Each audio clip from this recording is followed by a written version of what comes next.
Hello everyone, welcome to our next lecture. हम लोग accounts पढ़ रहे हैं फॉर क्लास 11th। ठीक है, अभी तक हम लोगों ने क्या देखा?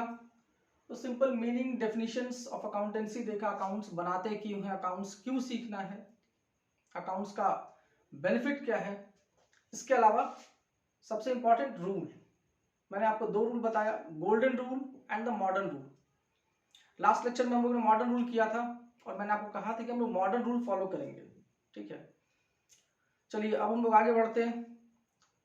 As you all know, accountancy basically एक नया सब्जेक्ट है आप सबके लिए। ठीक है, और आपको मालूम है हर सब्जेक्ट का अपना एक लैंग्वेज है, अपने कुछ वर्ड्स हैं।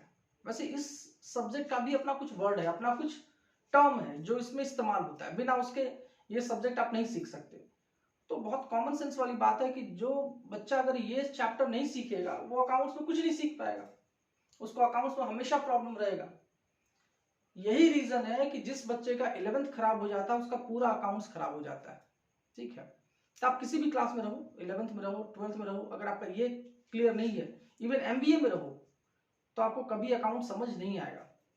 ठीक है, ये वही बात हो गई कि बिना अल्फाबेट्स के या बिना नंबर्स के आप मैथ्स या कोई लैंग्वेज नहीं सीख सकते, वैसे ही बिना इन टर्म्स को समझे आप अकाउंट्स नहीं सीख सकते। ठीक है, तो ऑब्वियस सी बात है, बोलने की जरूरत नहीं है, आपको इसको बहुत अच्छे से पढ़ना है, समझना है। ठीक है, चलो इस चैप्टर का नाम है, आपके बुक में ये चैप्टर नंबर 2 पे रहेगा, इसका नाम है बेसिक अकाउंटिंग टर्म। हम लोग इसको समरी के फॉर्म में करेंगे, लिखवाऊंगा मैं नहीं आपको, इसमें कोई बहुत बड़ा थ्योरी वरी नहीं बताने वाला। सिंपल टर्म्स में, बहुत सिंपल लैंग्वेज में आपको समझाऊंगा, ऐसे कि आपको समझ आ जाए एग्जाम्पल्स के साथ। ठीक है, चलिए तो सबसे पहला टर्म हम लोगों ने जो चुना है, याद है आपको हम लोगों ने रूल क्या सीखा था मॉडर्न रूल में? तो मैंने आपको बताया था चार चीज। पूरे अकाउंट्स में चार चीज होता है। एक होता है एसेट्स, दूसरा होता है लाइबिलिटी, फिर होता है इनकम, और फिर होता है एक्सपेंस। ठीक है, पांचवा कोई टर्म नहीं होता। इन्हीं चार टर्म पे पूरा अकाउंट्स डिपेंड करता है। तो आज हम लोग सबसे पहले सीखेंगे एसेट्स। एसेट्स का मतलब क्या है? ठीक है, तो मैंने यहाँ पे आज टारगेट लिया है कि पूरा एसेट्स को कंप्लीट, एसेट्स के थ्रू मैं आपको बहुत सारे टर्म सिखाऊंगा। ठीक है, इसको आपको समझना है। चलिए एसेट्स का पहले मीनिंग समझ ले। एसेट्स है क्या, आप एसेट्स से क्या समझते हो? तो जो नॉर्मल हम लोग यूज करते हैं अपने बोलचाल में, एसेट्स, वही एसेट्स का मतलब। ऐसा कोई भी चीज जो आपको राइट दे, पावर दे टू अर्न समथिंग, मतलब earn some income in future, वही एसेट्स है। या टू बाय समथिंग, वो भी एसेट्स है। तो एसेट्स का बहुत सारा डेफिनेशन है। Anything which is either in the form of cash और can be convertible in the form of cash is an asset, including cash. Cash खुद एक एसेट है। ठीक है, या फिर एनीथिंग, या मैं यहां लिखा विच अर्न कैश और cash benefit to the owner in future is an asset.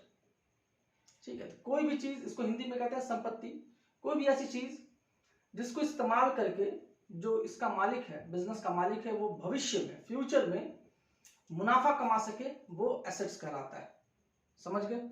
जैसे बिल्डिंग, मशीनरी, प्लांट, इनको इस्तेमाल करके हम लोग बिजनेस में प्रॉफिट कमा सकते हैं। ये सब क्या है? एसेट्स है।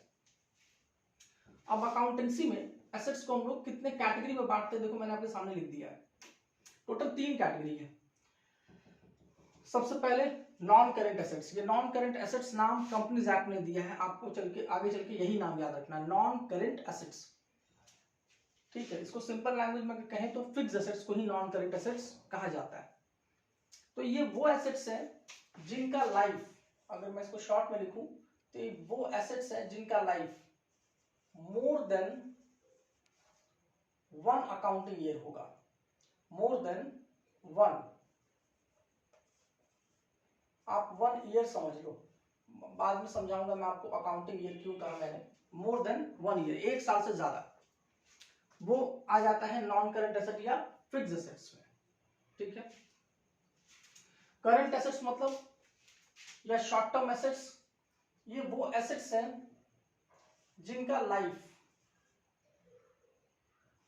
1 ईयर और लेस होगा, 1 साल या उससे कम, 1 साल से ज्यादा नहीं होना चाहिए, ज्यादा होगा फिर यहां जाएगा वो, ठीक है। इसके अलावा एक और फिक्टिशियस एसेट्स, इसको लास्ट में बताऊंगा, ये आपको अभी इग्नोर करोगे तो भी काम चलेगा, इसका इस्तेमाल आगे चलकर है फाइनल अकाउंट में जाकर, उससे पहले नहीं है। अभी हम फोकस करेंगे इन दो चीजों पे, नॉन करेंट एंड करेंट, ठीक है, इन्हीं का इस्तेमाल है अभी आपके लिए। तो मैं पहले स्टार्ट करता हूं नॉन करेंट एसेट्स से। नॉन करेंट एसेट्स क्या है? तो ऐसा एसेट्स जिसका लाइफ 1 साल से ज्यादा हो वो नॉन करेंट एसेट है। अब इसका भी 2 कैटेगरी है। 2 कैटेगरी में क्या क्या? एक को बोलते हैं टैंजिबल एसेट्स, टैंजिबल एसेट्स, दूसरे को बोलते हैं इनटैंजिबल एसेट्स।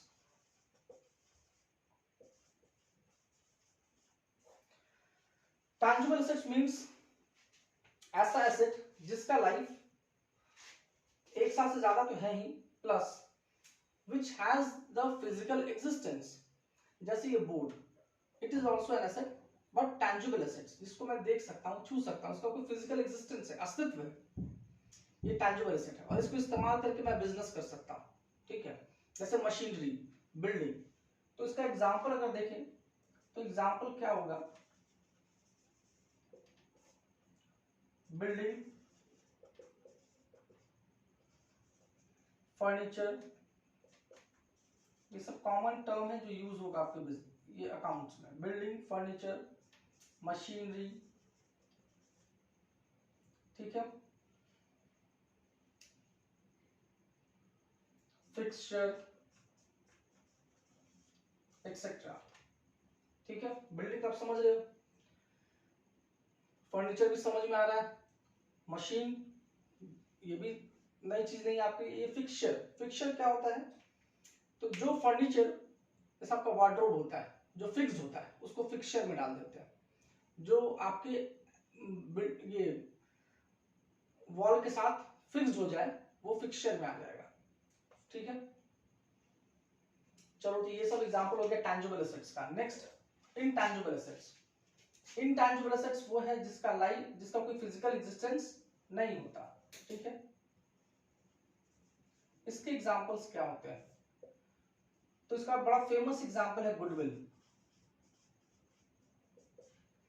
गुडविल, पेटेंट,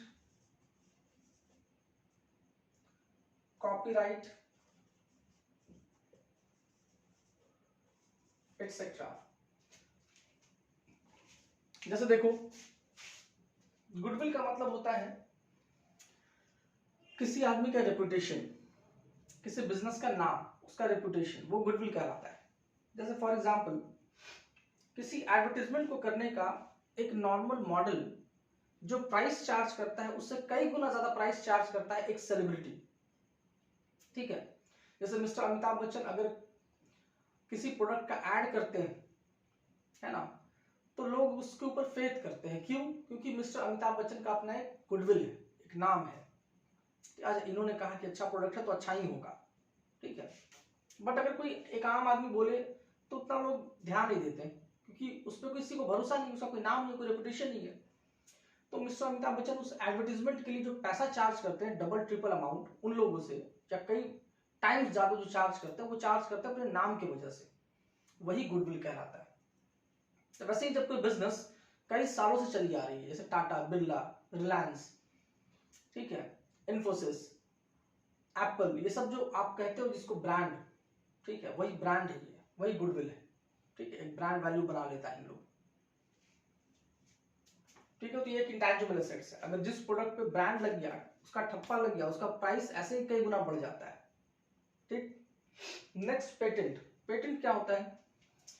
जब किसी फॉर्मूला पे, ये बेसिकली मेडिसिन में ज्यादा यूज होता है, अगर किसी फॉर्मूला पे कोई साइंटिफिक फॉर्मूला है जिसे मैंने इजाद किया, जिसे मैंने खोजा, ढूंढा, तो कोई और चुरा ना ले, इसलिए मैं उसे पेटेंट करा लेता हूँ, तो रजिस्टर्ड करा लेता हूँ, रजिस्ट्रेशन करा लेता हूँ गवर्नमेंट के पास, एक पेटेंट एक्ट के अंदर में।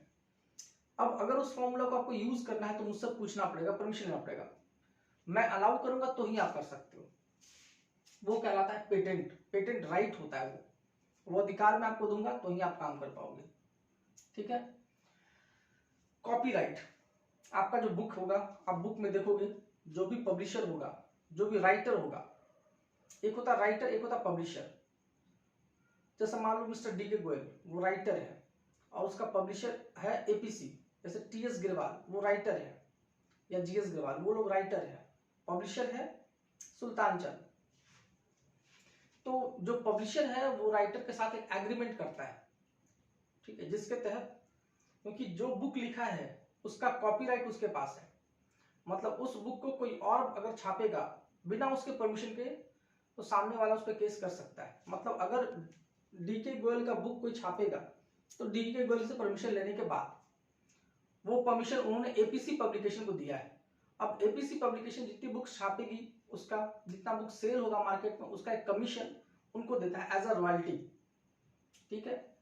तो ये कॉपीराइट जब तक वो जिंदा है या उसके बाद भी, जब तक उनका बुक बिक रहा है तब तक उनको वो रॉयल्टी मिलता रहेगा। तो this is called copyright.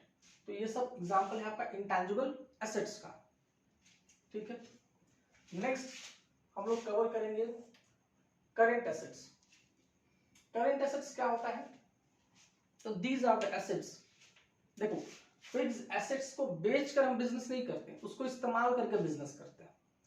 Current assets ऐसा एसेट्स है जिसको बेचकर हम बिजनेस करते हैं, या राइट जिसको इस्तेमाल करके हम बिजनेस करते हैं। तो बेसिकली करेंट एसेट्स में एग्जांपल अगर आप ले लो तो करेंट एसेट्स में क्या क्या एग्जांपल हो सकता है, सब कैटेगरी नहीं है, इसका एग्जांपल देखें अगर हम, तो क्या हो सकता है करेंट एसेट में? एक तो होगा स्टॉक, जिसको कहते हैं गुड्स, ठीक है। स्टॉक मतलब जैसे मान लो मेरे पास जो बिजनेस है, जिस चीज में मैं बिजनेस कर रहा हूं, ठीक है, उस चीज का जो सरप्लस मैंने ला के रख रखा है गोडाउन में, वो कहलाएगा स्टॉक, ठीक है। अभी देखो, मैंने आपको कहा था जिसका लाइफ 1 साल से ज्यादा है वो फिक्स एसेट्स है। बट लाइफ का मतलब ये मत समझना कि उसका रिलायबिलिटी, मतलब मेरे बिजनेस में अगर 1 साल ज्यादा पड़ा हुआ है, इस्तेमाल हो रहा है, तो ही फिक्स एसेट्स है। अगर उसका लाइफ 1 साल ज्यादा है पर मेरे बिजनेस में आया और तुरंत बिक के चला गया, तो वो फिक्स एसेट नहीं होगा। मतलब ये बिजनेस के नेचर के ऊपर भी डिपेंड करता है। जैसे फॉर एग्जांपल अगर एक कार, फॉर एग्जांपल अगर ले हम लोग कार, तो car is a fix assets, क्यों? उसका लाइफ 1 साल से ज्यादा है। बट मैं आपको ये बता दूं कि मेरा बिजनेस ही है कार डीलरशिप का, मेरा बिजनेस ही है कार को खरीदना फिर बेचना, तब कार का लाइफ तो भले ही 1 साल ज्यादा हो, पर मेरा बिजनेस क्या है? कार खरीद के लाता हूं डीलर से और उसके बाद उसको कस्टमर को बेच देता हूं। तो अगर मेरा वो एसेट मैंने परचेस किया है not for using in the business but to resell in a business, तो वो कहलाएगा करेंट एसेट्स, ठीक है। वो हो गया स्टॉक। तो ये आपको ध्यान रखना है कि अगर आप उस एसेट्स को यूज करके बिजनेस कर रहे हो, प्रॉफिट अर्न कर रहे हो, तब तो फिक्स एसेट्स है, बट उसको रीसेल करके प्रॉफिट अर्न कर रहे हो तो करेंट एसेट्स है। और क्या होता है? तो देखो, और इसका एग्जांपल हो सकता है कैश इन हैंड। मेरे पास जो पैसे पड़े हुए हैं कैश, वो भी करंट एसेट्स माना जाता है, क्योंकि जब चाहूं कैश को यूज करके कोई भी चीज परचेज किया जा सकता है, बाई किया जा सकता है। Cash in hand is an asset. फिर कैश एट बैंक, बैंक में जो कैश पड़ा है वो भी एसेट है, ठीक है, करंट एसेट्स है। इनको जब चाहे जैसे चाहे यूज करके हम कुछ भी बाई कर सकते हैं। नेक्स्ट और क्या हो सकता है इसके अलावा? डेटर। डेटर का मतलब होता है देनदार। डेटर का मतलब क्या होता है? देनदार। हिंदी में इसको देनदार बोलते हैं। देनदार का मतलब हो गया ऐसा आदमी जो आपसे उधार में सामान खरीदा है, मतलब जिसको मैंने उधार में सामान बेचा है, ठीक है, और उसने प्रॉमिस किया है कि 15 दिन के बाद पेमेंट करेगा, तो वो कहलाएगा डेटर। क्योंकि बिजनेस में उधार देना पड़ता ही है, हमेशा कैश में काम नहीं होता। तो डेटर याद रखना वो आदमी है जो आपसे उधार में सामान खरीदा है, ये आपको फ्यूचर में वापस करेगा पैसा, ये डेटर होगा। बहुत इंपॉर्टेंट है, बहुत इस्तेमाल करेंगे इसका हम लोग। इसके अलावा और क्या हो सकता है? प्रीपेड एक्सपेंसेस हो सकता है। प्रीपेड एक्सपेंसेस क्या होता है? ऐसा एक्सपेंस, जैसे मान लो एक्सपेंस हुआ, मैंने पे कर दिया, तब तो एक्सपेंस है। बट अगर एक्सपेंस मैंने अराइज हुआ नहीं, मैंने खर्च किया नहीं, पेमेंट एडवांस में दे रखा है, वो कहलाएगा करंट एसेट्स। ठीक है, जैसे मान लो आप मोबाइल को जो रिचार्ज कराते हो तो प्रीपेड कनेक्शन यूज कर रहे हो आप, मतलब कि पहले पैसे दे देते हो, बात बाद में होता है, उसको डाटा यूज बाद में होता है। जैसे मान लो मैंने 1 साल का सब्सक्रिप्शन ले लिया, 1 साल के लिए रिचार्ज करा लिया अपने मोबाइल को, तो मैंने पैसे पहले ही दे दिए बट सर्विस मुझे बाद में मिलेगा। तो अगर मान लो सर्विस नहीं दिया उसने तो मैं उससे क्लेम कर सकता हूँ मेरे पैसे वापस करो। तो ये कहलाएगा प्रीपेड एक्सपेंस। जब कोई एक्सपेंस का पेमेंट एडवांस में हो जाता है तो वो मेरा क्या बन जाता है, एसेट्स। टिल देन, जब तक कि सामने वाला मुझे वो सर्विस प्रोवाइड ना कर दे, अगर वो दे देगा तो ये खत्म हो जाएगा। ठीक है, तो these are the some examples of current assets. और भी होते हैं बहुत सारे, वो ग्रेजुअली हम लोग को मिलेगा, हम लोग देखेंगे समझेंगे।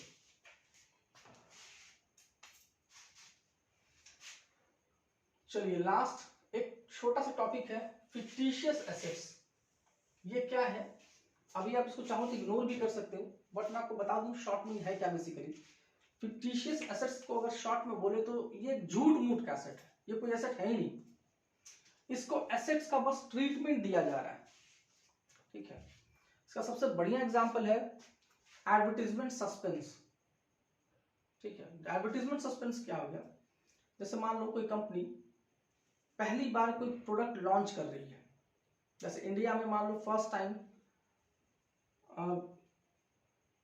जब कोई कंपनी एंटर की थी, जैसे ओप्पो कंपनी एंटर की थी फर्स्ट टाइम इंडिया में, तो आपने ध्यान दिया होगा उस टाइम में जब लॉन्च हुआ था ओप्पो या वीवो फोन मार्केट में, उस टाइम में सैमसंग का मोनोपोली था, हर जगह सैमसंग ही था।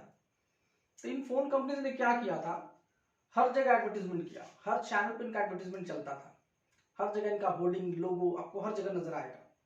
ठीक है, बहुत सारे अट्रैक्टिव ऑफर्स, कई सारे मॉडल सेलिब्रिटीज को एडवर्टीजमेंट में लाते थे, बहुत जमकर पैसा खर्च किया था। तो ये एक बिजनेस स्ट्रेटजी है। ठीक है, जिसके अंदर हम लोग क्या करते हैं, जब कोई नया प्रोडक्ट लॉन्च करते हैं ना, तो जितना एडवर्टीजमेंट में 1 साल में खर्च होना चाहिए उसका 5 गुना खर्च कर देते हैं एक ही साल में, 4 गुना 5 गुना ज्यादा, ये सोच के कि इसका बेनिफिट, खर्च तो एक ही साल में करेंगे पर उसका बेनिफिट अगले 3-4 साल तक मिलेगा। तो जैसे मान लो एक कंपनी नॉर्मली अपने एडवर्टीजमेंट में 1 करोड़ खर्च करती है, बट न्यू प्रोडक्ट लॉन्चिंग में उसने 5 करोड़ खर्च कर दिए, ये सोचकर कि इसका बेनिफिट अगले 5 साल तक हमको मिलेगा। ठीक है, तो अकाउंटिंग पर्पस के लिए वो क्या करती है, 5 करोड़ को डिवाइड कर देगी 5 ईयर से, और हर साल 1 करोड़ हर साल एक्सपेंस मान लेती है, और बाकी 4 करोड़ मतलब बचे हुए 4 करोड़ को एसेट मान के रखी रहती है। ये जो 4 करोड़ है ना, यही है आपका फिक्टिशियस एसेट्स। ठीक है, तो ये एक्चुअली में कोई एसेट्स है नहीं, इसको एसेट्स का ट्रीटमेंट दिया जाता है, क्योंकि एक ही बार में अगर एक ही साल आप पूरा का पूरा 5 करोड़ अकाउंट्स में डाल दोगे तो आपका पीएल अकाउंट में लॉस दिखने लगेगा, क्योंकि अभी आपने एडवर्टीजमेंट किया है, फर्स्ट ईयर पूरा इंट्रोड्यूस किया है, जोर शोर से एडवर्टीजमेंट किया है, तो उसका फायदा धीरे धीरे मिलेगा, अगले 2-3 सालों तक मिलेगा।